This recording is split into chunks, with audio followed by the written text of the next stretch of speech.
Yesterday we were talking about taxation, right? And we will continue from here. Reliefs, as you know, in order to calculate tax, first we need to calculate reliefs, total reliefs, and after that we just take this out from our income, then we get chargeable income, right? Then we can actually calculate tax on this chargeable income. Chinkui, can you hear me?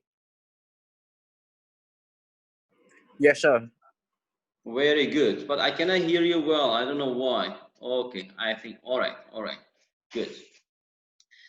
So reliefs include personal relief, that is ourselves, whoever actually bringing income to his family, to her family, right? Wife relief, if you're talking about a gentleman and he has a wife, maybe his wife is not working and the wife is dependent on the husband. Child relief, life insurance premiums, contributions to the central provident funds, and that is also for Singapore. In Cambodia it may be a little bit different, and maybe the name may be different. And gifts to charitable organization in the form of cash, and it's also very popular thing in a lot of countries. When people make donations, they are exempted from tax. They don't have to pay tax on that amount. That's why a lot of people, rich people, they make donations, and you can see on TVs, right? The amount of income tax payable is calculated according to the tax rates. Below is an extract of the tax rates from explanatory notes on how to prepare the returns sent to taxpayers in 2005 by the Inland Revenue Department. Okay, again, actually, we are using this source from Singapore, but also the tax system in Cambodia, it is similar, not very different. Usual tax systems very similar. And here in Cambodia, it is, what is it? Collected by the tax department, right? So here is a table 6.2. So now in this example, in the next example, we'll try to understand how we should understand this table and how do we use it to calculate tax.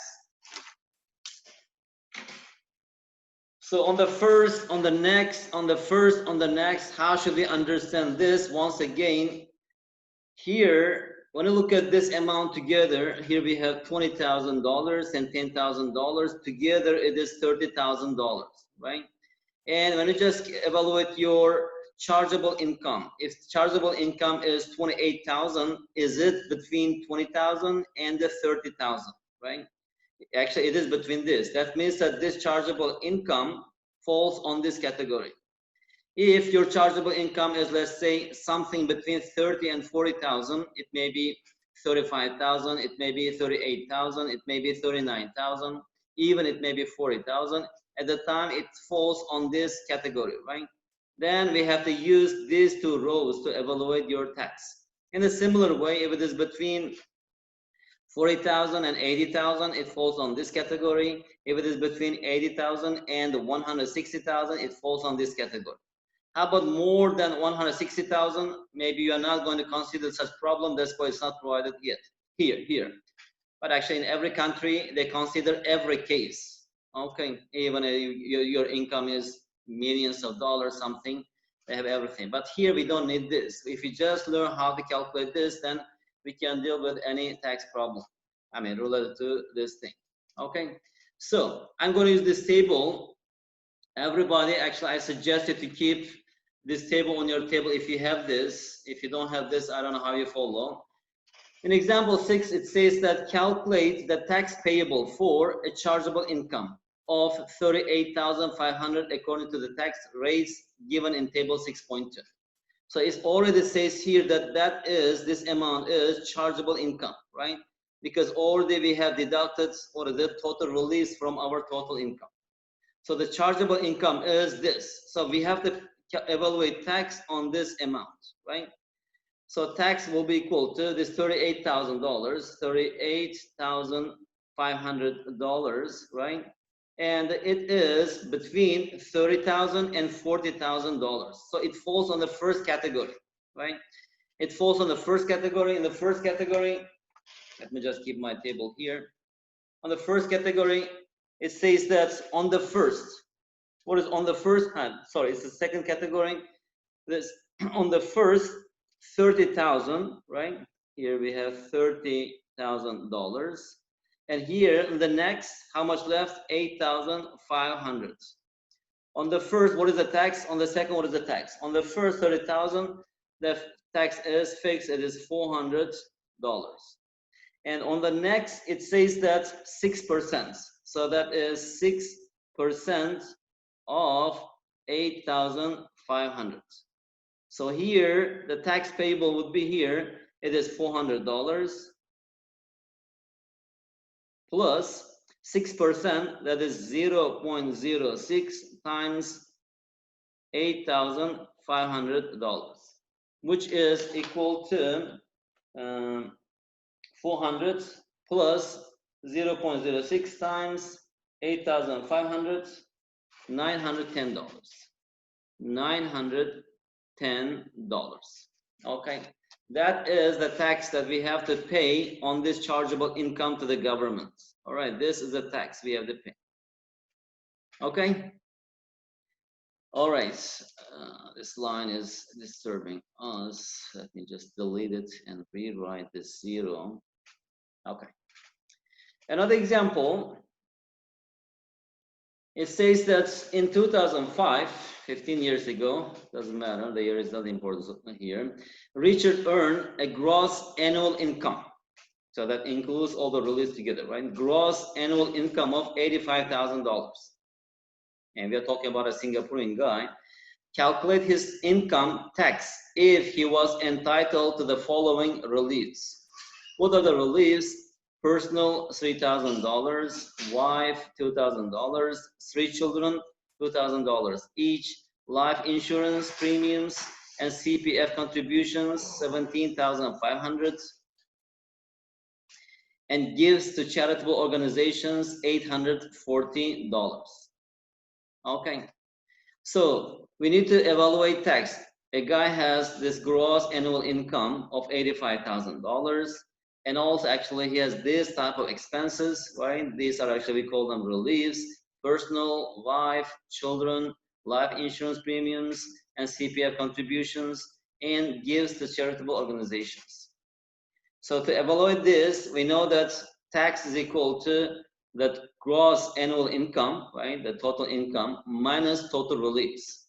So first, we need to evaluate here total reliefs. What is total reliefs? Personal, 3,000. One person, 3,000. Let me just write with a dollar sign here, 3,000. Wife, also wife is dependent on you. It is 2,000.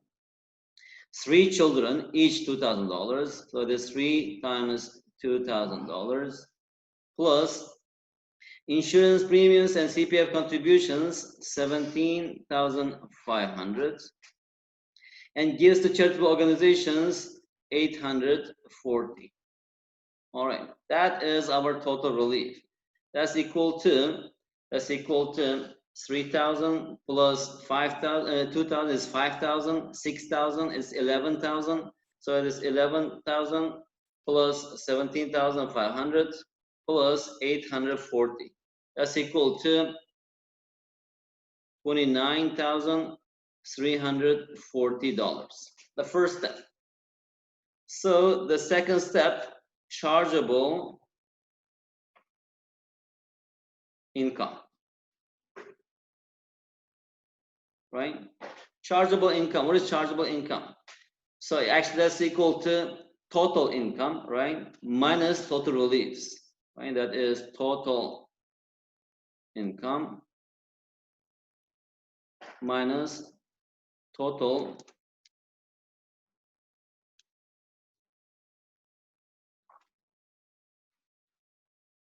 reliefs, which is equal to total income 85,000. Total reliefs, it is 29,340, right? That is this guy's total income, and also total reliefs 29,340 minus 8500. That's equal to that is equal to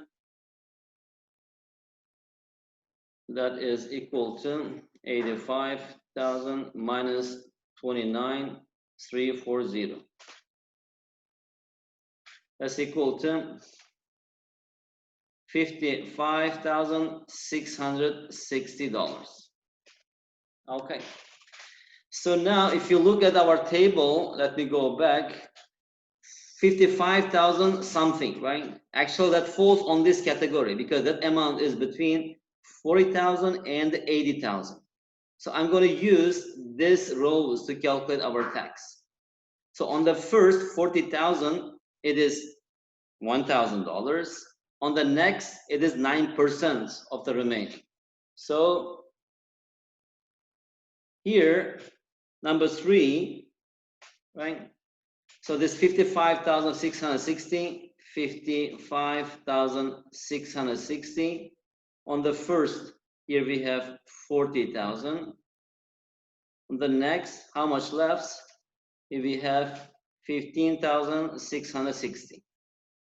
So this thing is equal to, on the first, let me change my marker color. This one is $1,000, right?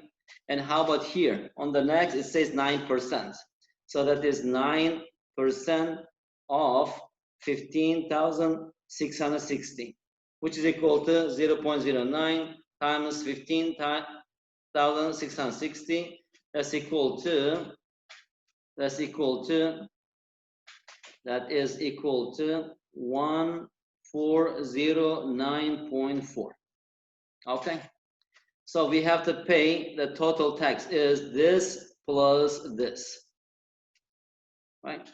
Now I can write here tax payable, tax is equal to 1,000 plus 1,409.40, which is equal to 2,409.40. Okay, that is the amount that we have to pay tax to the government. This is annual, right? At the end of the year, the government evaluates your total income, that is 85,000 for 1 year. The reliefs are this, okay? And after we take this out from this total income and evaluate this using the table, so that is a tax we have to pay to the government on this income. Guys, if you have any question about this question, you may ask now. I give you 30 seconds to turn on your microphone and ask. If everything is clear, we will just move on. Any question?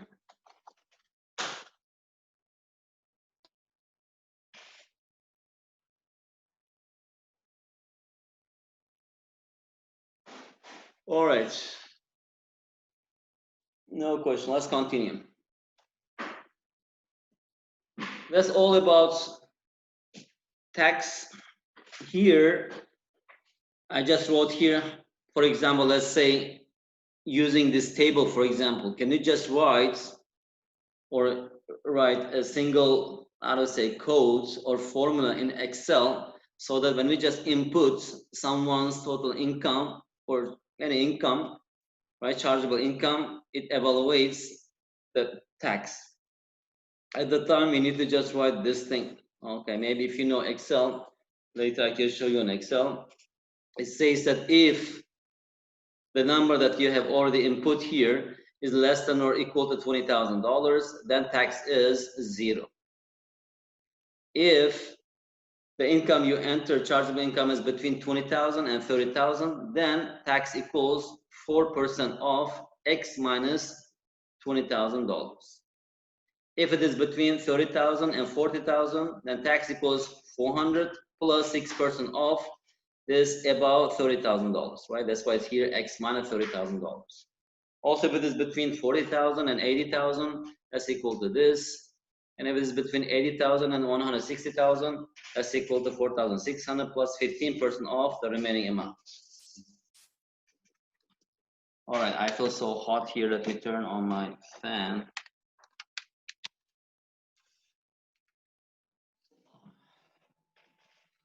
Sweating. Even earphone is not enough.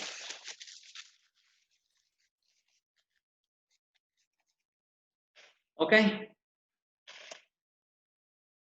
So we have some questions. I will not just leave it to you. You will practice yourself. If you have questions, we can discuss later. How many questions we have here? 6 questions. Okay. So I'm going to finish this text part here. Maybe we can solve. The annual value of a property is this. Find the property tax payable for a period of 8 months at the rate of 16%, right? It is just like simple interest. 8 months, we have to change this into year. It is 8 over 12, right? And multiplied by 12,300, multiplied by 16%, that gives the property tax here. Okay. So that's all for tax.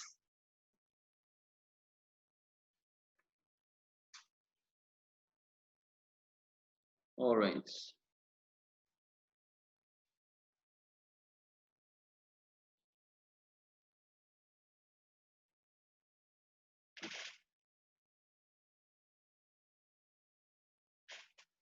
Guys, we'll continue. 8.1 profit and loss as a percentage of cost and sale price, already done. 8.2 simple and compound interest, already done. 8.3 higher purchase, already done. 8.4 money exchange, already done. 8.5 we have just finished. 3 more subchapters left. So 8.6 personal and household finances. Okay, personal and household finances.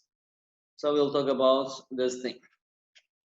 So when we say personal and household finances, your personal expenses and your household expenses, right? That everything is spent for yourself and for your household. For example, if I just give you myself as an example, what household expenses we have in a month? All right, when you get your salary, for example, at the end of each month, we have to pay for rent, that rental fee, and we need to pay for garbage collection, we need to pay for water, we need to pay for electricity, right?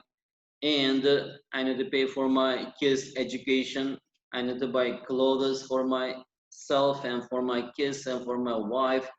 Sometimes you need to buy a carpet for your house, and you need to sometimes visit a doctor, or you need to buy medicine, or for car maintenance, you need to spend some money for gasoline, right? And a lot of things for internet. So these are all simply we call this personal and household finances. Okay. And to manage this well, you need to have some knowledge about math, right? How to evaluate this, what is your expense, and how much you should spend. Your income is, let's say, $1,000. If you're spending more than $1,000, that means that you need to get a loan soon enough from the bank, which is not a good thing, right? So you try to make a saving. How can we do that? By minimizing our expenses. Okay. So this kind of stuff, at least maybe most of you, maybe everyone knows this. Once again, we are going to see this in some examples, okay? So in this example, it says that Peter and Jane earn a combined monthly income of $3,000. Maybe Peter and Jane, husband and wife, they are living together. They don't have any kids, and their combined income is $3,000. So they have to meet the following expenses each month. For foods, average expense is $640. For telephone, they spend $40. For housing loan, maybe they bought a new house. Every month they have to pay some amount, that is $360. Car maintenance, average, it is $165. They need to buy gasoline. Sometimes they need to buy engine oil, right? Or they need to change the tire. All of these expenses, car maintenance. Electricity, water, and gas, $110. We call this utilities bills. Also, we will see this example in the next section. Higher purchase payments, you know what we mean by this. Maybe they bought something, maybe a car, maybe refrigerator, or a set of furniture and every month they have to pay their monthly installment, that is $180. insurance maybe for themselves, for their car, for house, I don't know. Anyway, insurance $75 and other expenses $350. Okay.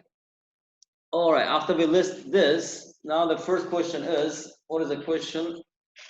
The question is, calculate their total monthly expenses.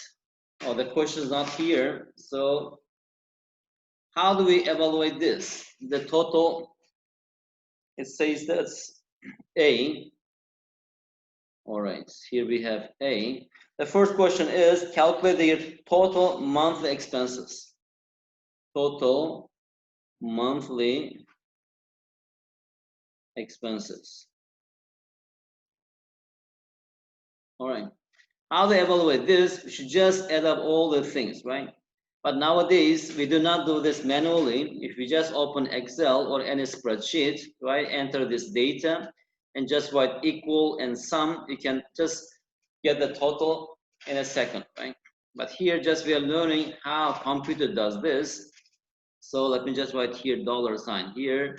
What are our expenses? Food, 640, telephone, 40, housing loan, 360, 165, and 110, 180, 75, 350. Okay, equal. So we just simply, I need to add up all the things, right? So here we have 640 plus 40 plus 360 plus 165 plus 110 plus 180 plus 75 plus 350. So that is the total monthly expense is $1,920, right? And question B, here I didn't write question again, it's in your paper, in your worksheets. And the second part of this question, this is double I here. Express their monthly savings as a percentage of their income. So percentage savings. Okay. What is their saving? Their income minus expenses, right? That is 3,000 minus their income, expenses 1,920, savings. And the question is, express their monthly savings as a percentage of their income. What is their income? $3,000. So as a percentage, that's why we need to multiply by 100%. So that is 3,000 minus 1,920 and divided by 3,000, right? And multiplies by 100%. That's equal to 36%. So that means that every month, on average, 36% of their income is their savings. Okay? And the next question, I have more space here. Maybe I'll like to open something here. So in the next question, given that their combined monthly income increases by 8%, and their monthly expenses on food, electricity, water, and gas, and car maintenance increase by 3%, 6%, and 9% respectively. Calculate their new monthly savings and their percentage increase or decrease in their monthly savings. Okay. So in question B, it's saying that monthly income increases by 8%. So here, this one increases by 8%. So new income is equal to, if this increased by 8%, so new income is 1.08 times $3,000, right? New income, okay. And their monthly expense on foods, electricity, foods increased by how much? Food, 3%. And the electricity, water, and gas, it is by 6%, right? And what is it? Car maintenance by 9%. And others the same. Okay, that's a question, number one. So let me just write new expense on foods. Okay, what is the 3% of this thing anyway, or let me just evaluate this. That is 1.03 times 640. So their new expense on food is 659.20. Okay. And for electricity, water and gas, 6%, 1.06 times 110. That's equal to 116.60. And other expenses remain the same. Also here we have car maintenance, right? 9%, 1.09 times 165 is equal to 179, 179.85.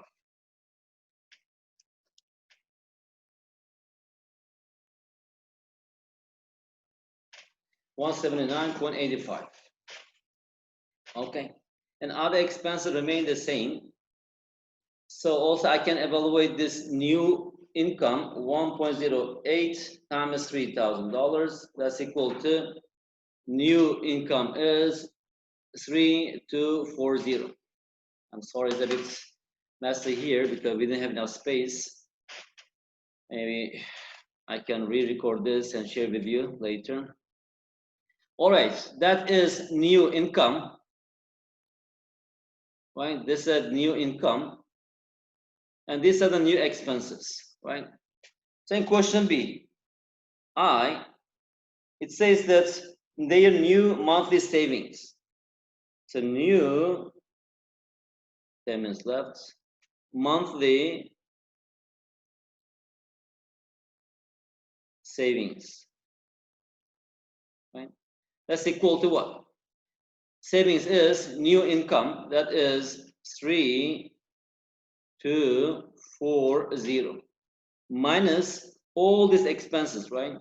If you just add all these expenses together, that is 659.20 plus 40 plus 360 plus 179.85 plus 116.60 plus 180 plus 75 plus 350.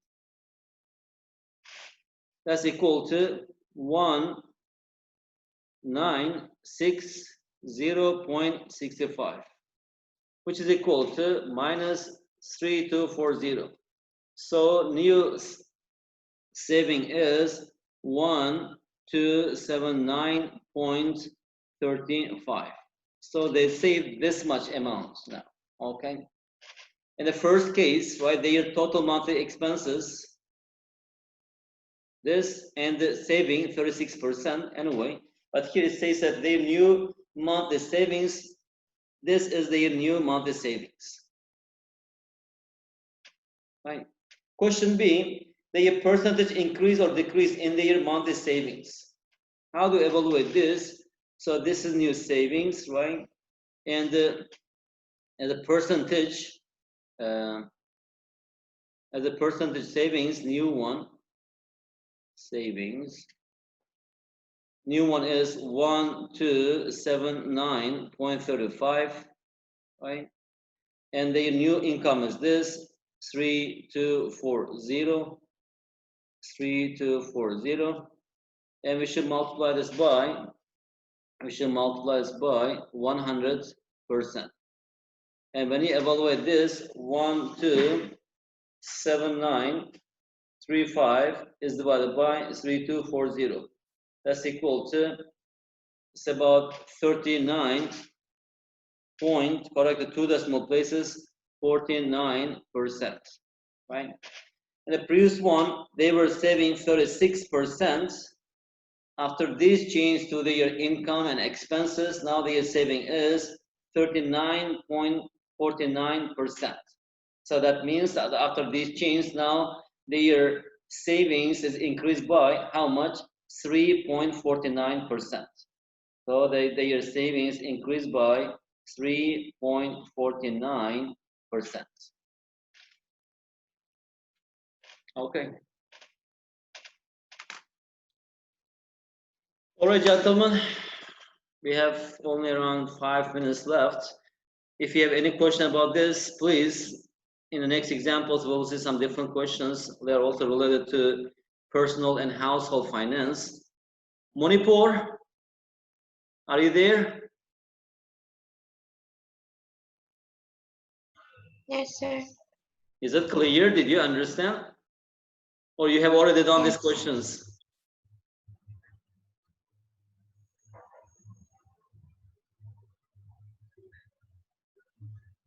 Yes.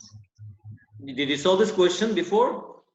Because it's No. in the worksheet, right? Did you solve it or not? No, I didn't yet. Okay. If you didn't, good, something new for you. If you did it before, it's a kind of revision. Okay. Okay, guys, let me stop now. If I start now, I can finish. We will continue after 10 minutes. Okay, what time is it now? It is 10:51. Okay, at 11 o'clock, we will continue. Okay, have a break. See you soon.